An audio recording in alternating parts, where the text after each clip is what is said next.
Wala namang dapat ikabahala sa umano'y delay sa impeachment proceedings laban kay Vice President Sara Duterte. Ito ay ayon kay Senator Ronald Bato de la Rosa nitong Miyerkules. Ito ay kaugnay ng kamakailang pagkabahalang pahayag ng Catholic Bishops' Conference of the Philippines hinggil sa pagkaantala ng Senado sa pagpapatupad ng kahilingan ng konstitusyon na masimula ng proseso ng impeachment. Batay naman sa umano'y impluwensya ng mga Duterte na ikinakatakot ng iba, walang dapat ikabahala ayon sa senador. Dahil bukod sa hindi na Pangulo si FPRRD, kaya ni Pangulong Marcos Jr. na pangalagaan ang seguridad ng Malacanang. Kaya't tanong ni De La Rosa, nababahala sila? Bakit sila nababahala? Ano yung kinabahala nila? Kinabahala nila na na-delay. There's no cause for panic.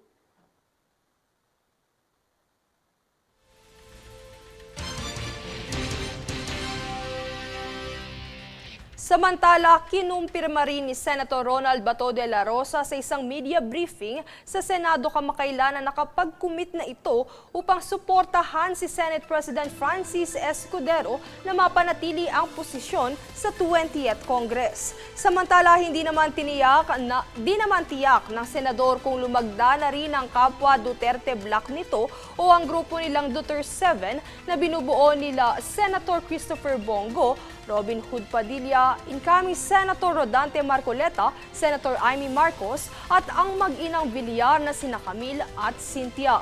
Ayon kay De La Rosa, wala siyang nakikitang dahilan upang hindi suportahan si Escudero. Kanya umanong nagustuhan ang liderato at ang pagiging bukas nito sa lahat ng bagay.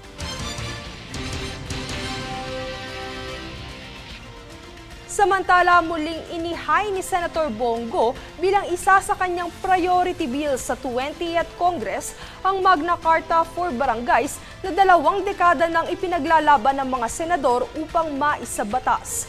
Narito ang ulat.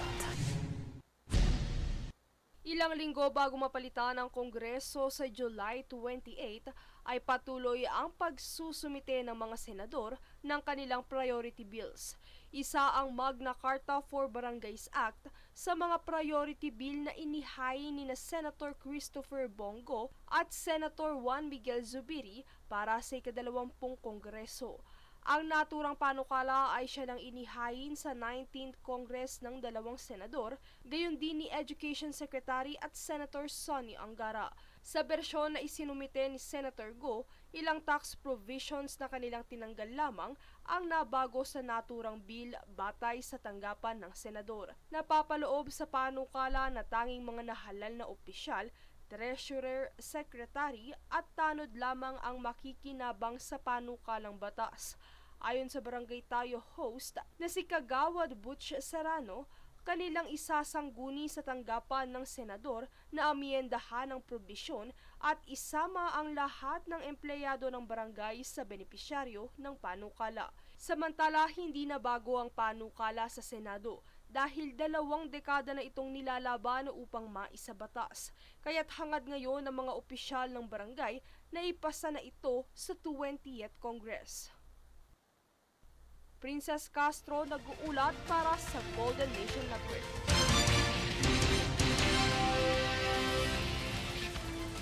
Makaraan namang ipanukala ni Senator Sherwin Gatchalian bilang isa sa kanyang priority bills ang strict regulations sa online gambling, ay inihay naman ngayon ni Senator Juan Miguel Zubiri ang Anti-Online Gambling Act na naglalayon ng total ban. Ang detalye tunghayan muli sa aking ulat. Quite alarming. Ganito inilarawan ni Senator Juan Miguel Zubiri ang pagkahumaling ng mga Pilipino sa online gambling. Kaya naman isa ang Anti-Online Gambling Act sa mga priority bills na inihain ni Zubiri ngayong Lunes, July 7 na naglalayon ng total ban sa naturang pasugalan dahil hindi anya worth the risk ang tax na nakakalap ng gobyerno kumpara sa kabuuang pinsala na naidudulot nito sa mga mamamayan. Napapaloob sa panukala ang website blocking, application removal, mandatory response period, reporting and compliance mechanism, at penalties of non-compliance. Para sa mga lalabag, ang penalties para sa unang opensa ay nagkakahalaga ng hindi bababa sa 20 million pesos at 6 na buwang suspensyon ng lisensya. Hindi naman bababa sa 50 million pesos at 1 taong suspensyon ng lisensya para sa ikalawang opensa at para sa ikatlong opensa, 100 million pesos, permanent revocation of license o permit to operate at 6 na taong pagkakakulong ng Chief Operating Officer o Presidente ng kumpanya. Isinusulong ang panukala dahil kaya umano ng mga kabataan na gamitin ang mga digital e-wallet ng kanilang mga magulang, nakaka-addict dahil na rin sa colorful at shiny advertising ng mga celebrities. Kaya naman ang apela ng senador kay Pangulong Ferdinand Marcos Jr., it will take the president a lot of political will. Because Filipino operated ito, marami din siyang kaibigan na nagmamayari nito mga kumpanya na ito. And I think he will show great leadership. No, he will show great leadership if he puts an end to this online gaming. hinimok din ng senador ang mga celebrity endorsers na mag-back out na sa pag-e-endorso. Batay sa datos, nangunguna ang Pilipinas sa gambling capital sa buong Asya, kaya naman giit ni Zubiri kung maaari ay idirekta na agad ito sa total ban at huwag nang idaan pa sa regulasyon. Dagdag pa rito, malaking bagay anya na mapakinggan ang panig ng Pangulo patungkol sa issue, partikular sa darating na State of the Nation address. Samantala, matatandaan na naghain din ng panukala si Senator Sherwin Gatchalian kamakailan hinggil sa naturang pasugalan. Napapaloob sa bersyon ng bill ni Gatchalian ang pagpapaigting na regulasyon sa online gambling na taliwas sa total ban ni Senator Zubiri dahil isa sa kaniyang ikinababahala ay ang magtatag ang mga tao ng underground operations kung ito ay ibaban ng tuluyan. Sa panig naman ni Zubiri, naging posible naman ang pagban sa isabong at walang naobserbahang underground operations. Isa pa sa mga nagpatibay ng kaniyang pagsulong sa panukala ay ang mga LGU sa iba't ibang panig ng bansa na nagpapahatid ng kanilang kwento at masamang karanasan patungkol sa online gambling. Kasama na rito ang pagkabaon sa utang, paggamit ng mga kabataan sa pera at life savings ng kanilang mga magulang para isugal na nauuwi sa desisyong suicide dahil sa kahihiyan sa kasalanan. Bukod dito, malaki rin anya ang epekto nito sa ekonomiya ng bansa, kung saan maaari umano itong humantong sa drop of productivity, decline on consumer spending, energy utilization, increased number of petty crimes at scamming. Gayunpaman, inamin ng senador na magiging mahirap ang laban dahil makapangyarihan ng mga individual sa likod ng mga negosyong ito. Princess Castro nag-uulat para sa Golden Nation Network.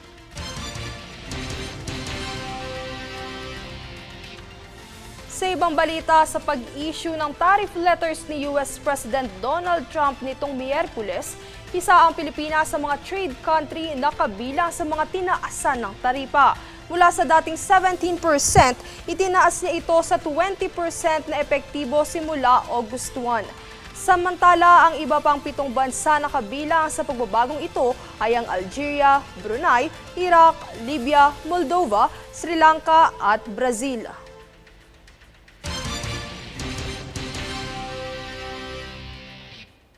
Sa kabilang banda, kamakailang ipinakita ng Federation of Filipino-Chinese Chambers of Commerce and Industry Inc. ang kahalagahan ng pagkakaibigan at pagkakaunawaan sa pagitan ng Pilipinas at China sa kanilang pagdiriwang ng ika-5 dekadang anibersaryo ng diplomatikong ugnayan ng dalawang bansa. Tunghayan ang detalye mula kay Jade Buhoy. Sa pamamagitan ng isang TikTok video competition, binigyan daan ng Federation of Filipino-Chinese Chambers of Commerce and Industry Inc. o FFCCCII ang mga kabataang Pilipino na ipakita ang kanilang malikhaing pananaw sa ugnayang Pilipino at Chino. Dito nagwagi si Mark Capareda mula sa Tagum City. at naiuwi ang 100,000 pesos matapos niyang ipinta ang isang likhang sining na nagpapakita ng pagsasanib ng mga tradisyon ng Pilipinas at China. Ayon pa sa mga tagapag-organisa, ang kanyang obra ay isang visually stunning masterpiece na nagpapakita ng mga pista, pagkain at kultura. It symbolizes the culture, friendship, and collaboration between two nations, which is the Philippines then China. Bahagi nito, nakuha ni Emmanuel Labrador mula Navotas ang ikalawang pwesto sa pamamagitan ng isang orihinal na awit, habang si Richard Samulde ng South Cotabato ay pumangatlo dahil sa kanyang kwento ng cross-cultural friendship. Dito pinuri din ng Chinese Embassy sa Manila ang mga kalahok sa paligsahan dahil sa kanilang natatanging husay at malikhaing presentasyon. Ayon pa kay FFCCCII President Victor Lim, dapat ay pagtuunan ng pansin ang mga bagay na nagbubuklod sa dalawang bansa kaysa sa mga pagkakaiba. We want to inspire young Filipino to have talent on the TikTok. Contribution will be on the friendship between China and Philippines for longer relationship. Dagdag pa ni Vice President Reynold C., ang positibong mensahe ng mga kabataan ay patunay ng di matitinag na pagkakaibigan. Samantala, muling maglulunsad ang FFCCCII ng isa pang TikTok video contest sa Setyembre. Natututok naman sa aspetong pang-ekonomiya ng ugnayang Pilipino at Chino. Jade Buhoy, nag-uulat para sa Golden Nation Network.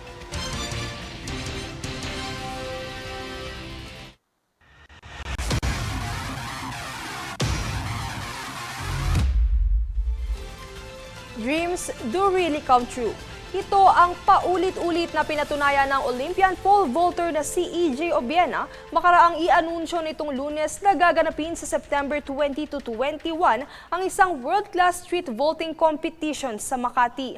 Ang collaborative event na ito sa atletang Ayala ay layong ipakita ang potensyal ng mga atletang Pinoy at bigyang inspirasyon ang grassroots level athletes. Bukod dito, sinabi rin ni Obiena na asahan din ang pagdalo ng ilang World Top Vaulters sa kaganapan.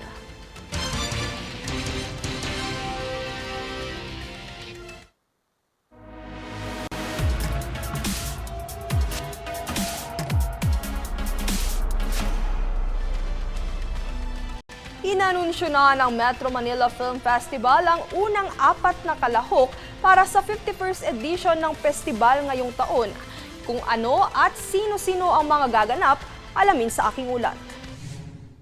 Kasabay ng paghahanda ng Metro Manila Film Festival o MMFF para sa 51st edition nito ngayong taon, kanila nang inilabas nitong Martes ang unang batch of official film entries. Ang 4 na pelikulang kasama sa MMFF 2025 ay ang mga sumusunod. Call Me Mother sa direksyon ni June Robles Lana na pagbibidahan ni na Vice Ganda at Nadine Lustre. Reconnect ni Direk Jade Castro na pagbibidahan naman ni na Carmina Villaruel, Gloria Diaz, Alexa Miro, Gerald Anderson at Soren Legaspi.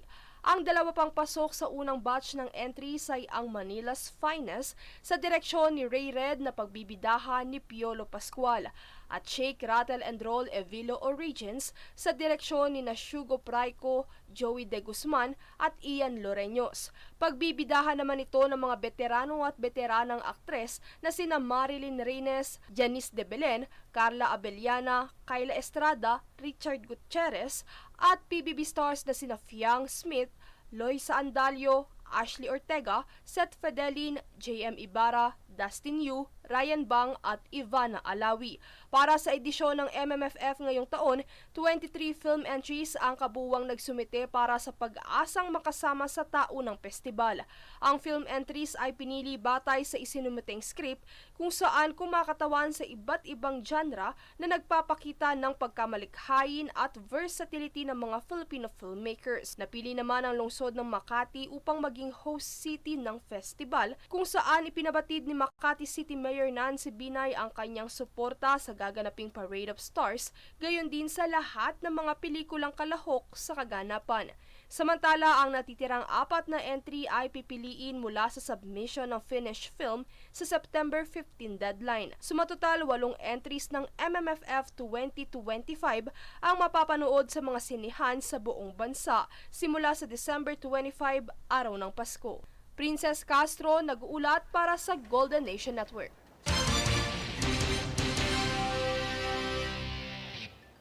At narito ang recap ng mga nagbabagang balita ngayon. Sa ulo ng mga balita, driver's license maaari nang i-renew sa eGov PH app. MMDA, pinag-iingat ang publiko laban sa scammers na nagpapadala ng notification kaugnay ng NCAP violations. COMELEC, inumpisahan na ang reinstallation ng data centers para sa BARM elections. Magna Carta for Barangays Act, inihay ni Senator Bongo. Total ban sa online gambling, ipinapanukala sa Senado. At first batch ng official entries sa MMFF, inilabas na. Patas sa pantay na balita, komprehensibong ulat para sa pulso ng masa. Ito ang News Force.